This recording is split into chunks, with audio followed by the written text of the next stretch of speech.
Hi everyone, this video is about cost of owning a sports bike like this 2011 ZX6R. Now, after you purchase the bike, you have a 600 mile break-in, so you just can't exceed like 6,000 RPM. You shouldn't exceed like 6,000 RPM. You shouldn't be very aggressive with the bike. Um, at the end of that 600 miles, you have to take it in for the oil change, the first oil change. Now at the first oil change, they just change a couple of things, I believe the filter, the oil filter and things like that. They just secure the bolts and go around the bike and see if there's anything loose and things like that. So I don't exactly know what they do, but it's a little more expensive than an oil change. So you pay around like 170 to 200 miles dollars, which I mean, even if it's 170, they're gonna ask you, you want us to lubricate the chain, this, that. They'll find a way to get that, extra 20, 30 bucks from you. So, but unless you're doing those things yourself. I'm lubricating the chain myself, but I don't have a lift for the back of the bike, so some of the things I'm not able to do. So after that first oil change or second oil change, they're gonna call you every 3,000 miles. To be honest, I'm not going every 3,000 miles. If you look at the book, it's every 7,500 miles the oil changes, and it says that in severe conditions, if it's too hot and things like that, you better go like more frequently than that. So my oil change times are like 3,750 miles, which is I divided by 7,500 miles by 2, because those 7,500 mile marks are is the minimum that's shown at the book. So in the first oil change, 3,750, you can just do the oil change, which is going to cost you probably like $60-70. They'll ask you if you want the synthetic better stuff. I stuck with the Kawasaki stuff. The other one was more expensive, and I thought that factory oil should be, I guess, good enough, since I'm not very aggressive with the bike, and I don't probably need it. After that, you will go for 15,000 mile. Of course, you'll have the 7,500 mile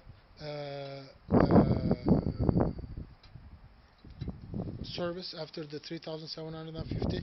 Now at 7,500 miles, they change some filters again, so you probably pay around 200 bucks for that service. The next one, again, after 3,750, you have oil change, which is going to cost you again like 67 bucks, and then you will go for the 15,000. Now 15,000, some services may tell you that 7,500 miles is the time that you gotta have the valves adjusted and things like that, all that good stuff. But I didn't believe that. I asked a couple of places, and actually it's the 15,000 mile mark. So at 15,000 mile mark, you have probably like $600-700 to spend, with all the valve clearances will be adjusted. They're gonna do a lot of work on the bike, so it's a costly service. With the oil change and everything, I believe it costs around $700. After that, you have another 3,700 mile.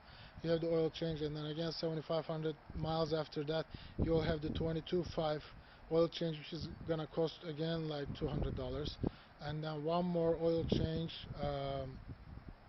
before the 30,000, which is just an oil change. And at 30,000 mile mark, you'll again repeat that 15,000 service, I believe, which is probably cost you at least $700, maybe $1,000. Maybe you'll have to change the chain, do more stuff, the brakes and this, that. I didn't have to change the brakes until now, so I don't know how that costs.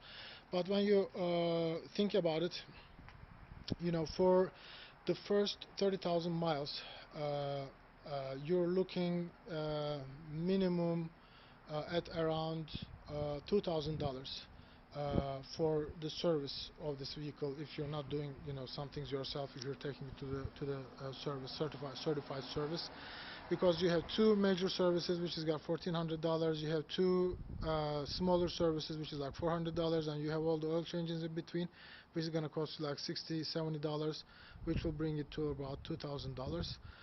Above that, in that period of time, you'll probably have to change the tires at least 3 times, which is going to cost you probably at least $1,000, because the tires just go off pretty quick in these vehicles. So you're looking around $3,000 between the oil changes, and the tire, and actually I'm not including in any of kind of additional services like the chain and things like that, or the brakes, or if anything breaks, if you don't have a warranty and things like that. So you're probably looking around minimum $3,000 again for the oil changes, services, and the tire change for the first 30,000 miles. And also there is even if you're not putting too many miles on the bike, there is a time limit for the oil changes also. I mean, if you're not putting, let's say, 7,500 miles in a couple of years, they're saying that, for example, if you're not putting that mileage, you have to change the oil in like a year or 6 months. I don't remember that time. I'm putting a lot of miles, so that's not really interesting me right now, but there is a limitation like that too. So even if you're not riding it too much, you'll have to make the oil changes and some of the services. So, but it's definitely worth it. It's a beautiful vehicle. It's fun to ride.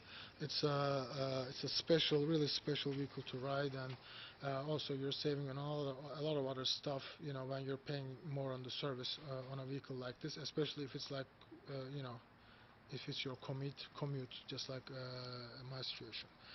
Thank you so much. I appreciate for the time I'm watching. Have a great day.